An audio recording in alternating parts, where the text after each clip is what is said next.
Kalau bicara tentang kesehatan, kebetulan saya seorang dokter, tapi memang sudah nggak praktek lagi. Kenapa tidak praktek? Banyak alasannya. Alasan pertama memang saat itu ada sekitar 6 tahun yang lalu lah saya memang memutuskan untuk tidak lagi di dunia medis konvensional ya. Karena memang pertama berkaitan dengan kehalalan obat yang memang sampai sekarang belum jelas halalnya.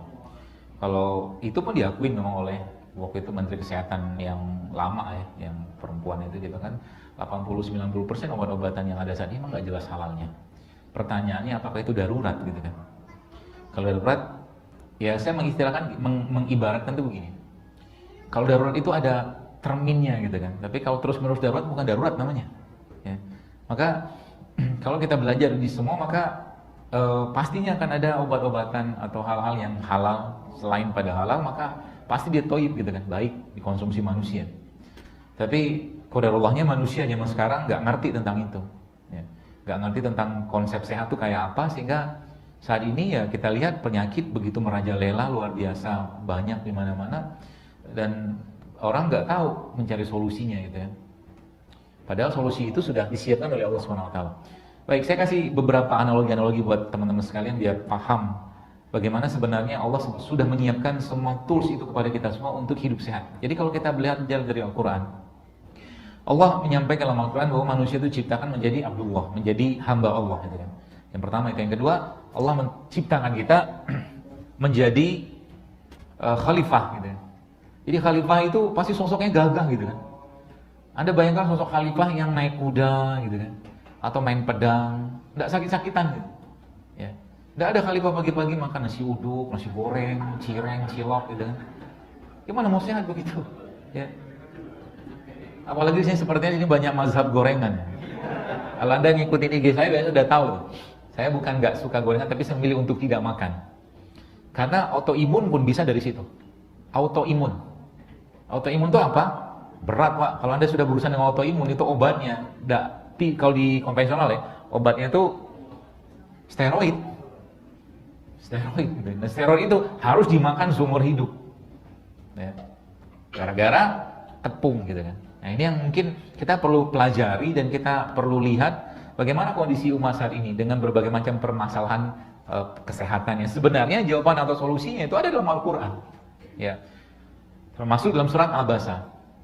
Jadi kalau mungkin saya sekarang sampaikan kepada Anda semua bahwa konsep sehat itu sebenarnya ada dalam surat Al-Basa. Surat yang Allah itu katakan wa zaituna wa nakhla wa hadaiqa ghulba, seterusnya lah tentang biji-bijian segala macam. Maka sebenarnya secara umum penyakit itu sebenarnya bisa diobati kalau apa? Kalau kita mengaktifasi satu bentuk autodetok yang ada pada tubuh kita. Autodetoksifikasi. Jadi tubuh kita itu sekalian mampu mengolah atau memakan sel-sel yang mati atau sel-sel yang rusak, even itu sel kanker. Syaratnya apa? Jangan kasih dia makan. Ya, syaratnya biarkan tubuh kelaparan. Ya, itu canggihnya tubuh kita. Ya, saya kemarin sempat baca-baca gitu kan, Masya Allah, dan hal seperti ini memang malah diteliti oleh orang Barat, ya orang-orang Barat. Kemarin saya baca satu buku judulnya Longevity Solution yang dikarang oleh 2 orang dokter di Amerika.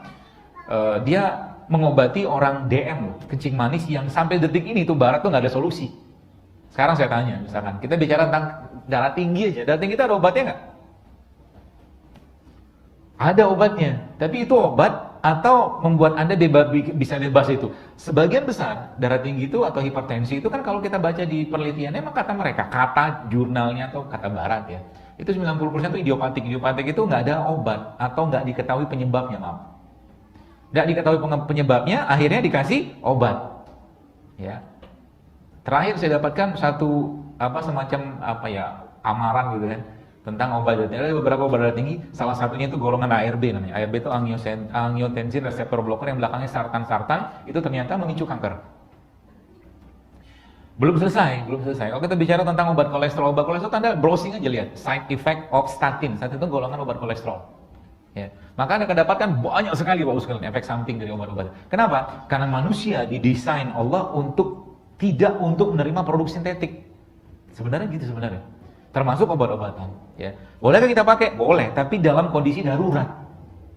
Ya. dalam kondisi. Maka saya kadang-kadang agak-agak miris, agak-agak ketawa gitu kalau orang tanya, "Dok, maaf, amankah minum kunyit?" Orang tanya gitu kan? "Amankah minum jahe?" Saya tanya, apakah Indonesia ada orang keracunan minum jahe, minum kunyit? Selama ini nggak ada loh. Orang tua kita minum begituan sehat-sehat aja mereka. Gak ada ceritanya. Barulah akhirnya muncul ya analgetik, antibiotik. Lagi-lagi saya bukan mengatakan menentang, bukan. Tapi kadang-kadang saya melihat overuse, gitu, overusage, terlalu berlebihan. Batuk pilek sedikit, steroid dikasih. Batuk pilek sedikit, antibiotik dikasih. Batuk pilek tuh ngapain? Jemur, kena matahari, ya. Kemudian makan rempah, selesai. Ya. Jangan diobati pakai antibiotik. Dekongestan itu colongan ada golongan pseudoephedrine. Anda baca aja efek sampingnya apa? Bikin jantung debar-debar. Ya, jadi sometimes the remedy is worse than the disease. Gitu. Kadang-kadang obatnya itu lebih parah daripada penyakitnya.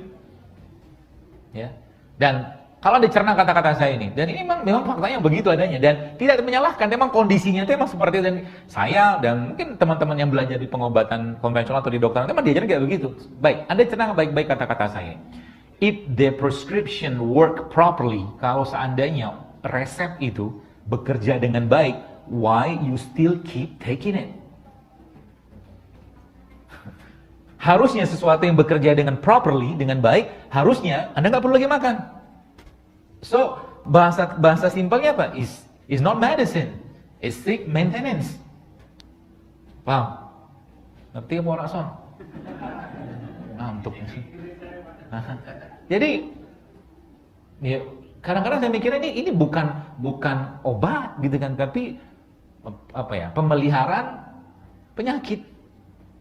Gitu. Makanya di sini kita perlu belajar ya, dan tidak perlu menyalahkan siapapun ya, kondisi kayak begitulah adanya. Sehingga kita apa? Sehingga kita tugasnya adalah mempelajari bagaimana Al-Quran mengajari kita itu, dan bagaimana Rasulullah SAW mengajari kita. Ya, dan ada Nabi SAW kita baca yang beliau makan tuh sehat-sehat semua.